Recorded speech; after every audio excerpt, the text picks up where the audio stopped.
이어서 경남 소식입니다. 최근 사상 처음으로 70대 이상 인구가 20대 인구를 넘어서 고령화 사회로 빠르게 진입하고 있다는 인구 통계가 발표됐는데요. 특히 지방의 상황은 더 심각합니다. 유치원과 어린이집으로 운영되던 곳은 이미 노인 요양시설, 이른바 노치원으로 간판을 바꿔단 지 오래입니다. 보도에 이형관 기자입니다. 경남 창원시의 한 노인 주간보호센터입니다. 어르신 30여 명이 책상 앞에 앉아 부직포 조각을 이리저리 맞춥니다. 강사의 지도에 따라 신나는 음악에 맞춰 춤을 추기도 합니다.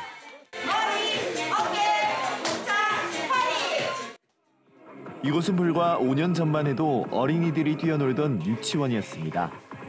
하지만 저출생 고령화와 함께 청년 인구가 수도권으로 유출되면서 한때 170명에 이르렀던 유치원 원생 수는 날이 갈수록 줄어들었습니다. 결국 운영난에 시달리던 원장은 20년 넘게 운영하던 유치원을 노인 보호센터로 바꿨습니다.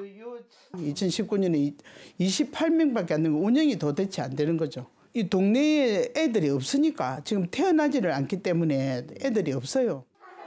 최근 10년 동안 전국 유치원이나 어린이집이 노인 요양시설로 바뀐 사례는 모두 194건. 해마다 크게 늘어나는 추세입니다.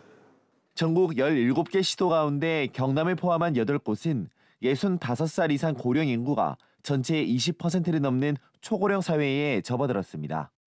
특히 경남 합천 등 지자체 5곳은 앞으로 5년 안에 생산 인구 1명이 노인 인구 1명을 부양해야 하는 상황이 올 수 있습니다. 인구의 한 17.8%에 도달하고 있기 때문에 저희도 2025년이면 초고령 사회에 도달할 것으로 생각하고 있습니다. 어느 때보다 빠르게 늙어가는 비수도권, 다양한 인구 유입책과 함께 변화하는 인구 체계에 대응하는 정책 마련이 시급합니다. KBS 뉴스 이형관입니다. 방학을 맞아 부산 지역 선생님들이 K-팝을 배우려고 모였습니다. 학생들이 원하는 실기 중심의 수업을 하기 위해서인데요. 부산시 교육청은 2028년 국제 K-팝 고등학교 설립도 추진하고 있습니다. 최지영 기자가 취재했습니다.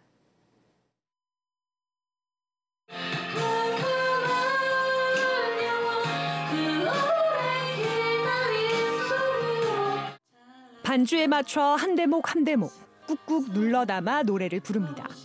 강사의 지시에 맞춰 노래하는 사람도 필기해가며 열심히 수업에 귀를 기울이는 사람도 모두 학교 음악 선생님입니다. 여백의 미를 만들어주면 훨씬 더 말하는 느낌으로 낼 수 있거든요. 널 품기 전 알지 못했다. 방학인데도 K-팝 가창 교수법 연수에 참여한 건 아이들의 흥미를 높일 음악 수업을 준비하기 위해서입니다. 애들이 더 재밌게 배울 수 있는 방법이 어떤 거 있을지 연구하다가 제가 아는 게 한정적이다 보니까 좀 더 재밌게 알려주고 싶어서 신청하게 됐습니다. 연수 신청을 받을 때부터 K-팝에 대한 교사들의 관심과 호응이 뜨거웠습니다. 겨울방학을 맞아 개설한 20명씩 10개 반도 모자라 추가 개설 요구가 이어지고 있습니다. 초중고 선생님들 대상으로 설문조사를 실시했습니다. 선생님들께서 K-팝 보컬, 실용음악 쪽으로 관심을 가지시고 하셔서 이제 쇼카요 K-팝 보컬 연수들을 개설하게 되었습니다. K-팝에 대한 학교 현장의 요구가 커지는 가운데 부산시 교육청은 2028년 3월 개교를 목표로 가칭 부산국제 K-팝 고등학교 설립을 추진합니다. 공립특성화 고등학교로 K-팝 인재 양성을 위해 실용예술 전문 교육과정을 운영합니다. 부산시 교육청은 국제 K-팝 고등학교가 설립되면 외국인 유학생을 포함해 전국 단위로 학생을 모집한다는 계획입니다. KBS 뉴스 최지영입니다. 창원 국가산단 50주년 기념행사 착수보고회가 내일 경남도청에서 열립니다. 강제추행 혐의로 재판에 넘겨진 오태환 의령군수의 항소심 선고 공판도 내일 열립니다. 이번 주 경남 황재락 기자입니다. 내일 경남도청에선 창원 국가산업단지 50주년 기념행사 착수보고회가 열립니다. 이번 행사에는 경상남도와 창원시, 한국산업단지공단 경남본부와 창원 상공회의소 관계자 등이 참석해 창원 국가산단 50주년 행사를 검토합니다. 경상남도와 창원시는 오는 4월 15일부터 일주일 동안 창원 국가산단 50주년 기념식과 기념 강연, 수출 상담회 등 다양한 행사를 진행할 계획입니다. 또 관계기관과 머리를 맞대 3월까지 창원 국가산단 미래 50년 비전을 수립할 계획입니다. 내일 창원지법에선 강제추행 혐의로 기소된 오태환 의령군수의 항소심 선고 공판이 열립니다. 오 군수는 2021년 6월 의령군 한 식당에서 기자간담회를 하던 중 여성 기자를 강제추행한 혐의로 기소돼 1심에서 징역 6개월에 집행유예 2년을 선고받았습니다. 검찰은 지난해 11월 항소심 결심 공판에서 오 군수에게 1심 구형량보다 많은 징역 8개월을 구형했습니다. 설을 앞두고 경상남도와 각 시군이 오는 23일까지 명절 제수용품과 선물용품 등 제조업체 합동점검에 나섭니다. 점검 대상은 떡과 한과, 제사음식 제조업체 등 340곳으로 시군 교차 점검반을 편성해 진행합니다. 주요 점검 대상은 유통기한이나 위생적 취급 기준 준수 여부, 무등록 제조, 판매 등이며 위반 업체는 행정처분할 계획입니다. KBS 뉴스 황지락입니다.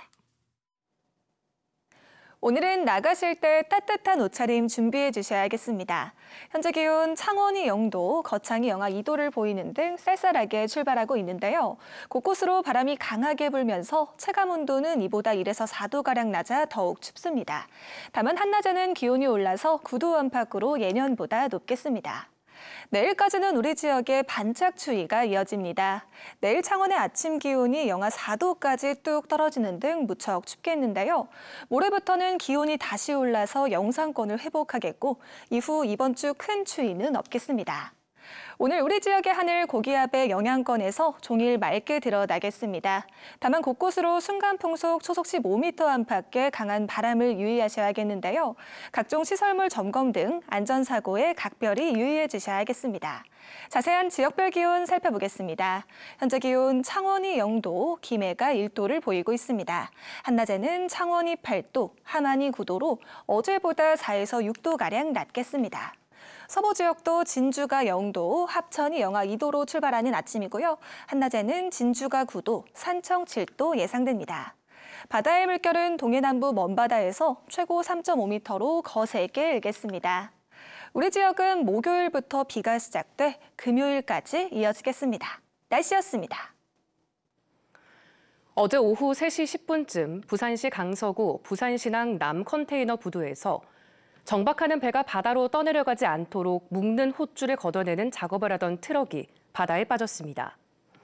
이 사고로 작업자 2명이 물에 빠져 1명이 숨졌습니다. 창원해경은 컨테이너선의 호줄을 1.5톤 트럭에 연결해 걷어내는 작업을 하다 사고가 난 것으로 보고 정확한 사고 경위를 조사하고 있습니다. 창원지방법원이 특별한 이유 없이 주변 사람들을 여러 차례 폭행한 혐의로 재판에 넘겨진 60대 남성 A씨에게 징역 1년 2개월을 선고했습니다. A씨는 지난해 5월 김해의 한 카페에서 돈을 갚아달라는 친구 요구에 화가 나 14일 동안 치료가 필요한 상해를 입히고 며칠 뒤 수도관 공사 때문에 차량 통행이 불편하다는 이유로 공사 관계자 3명을 폭행한 혐의 등을 받고 있습니다. 경상남도와 경남관광재단이 설을 맞아 지역 특산물 할인 행사를 엽니다. 창원 컨벤션센터에 있는 경남관광기념품점은 오늘부터 오는 22일까지 전통주와 식품, 생활용품 등 경남 18개 시군 지역 특산품을 10에서 20%까지 저렴하게 판매합니다. 또 30만 원 이상 구매하면 가전제품을 경품으로 선착순 증정합니다. 경상남도가 올해 자연재해 대응 능력을 키우기 위해 지방하천 정비에 1,300억 원을 투입합니다. 예정된 사업은 94개 지구 하천 251km이며 경상남도는 2028년까지 홍수 방어율 50% 달성을 목표로 침수 지역 해소, 제방 정비 등 하천재해 예방 사업을 추진한다고 밝혔습니다.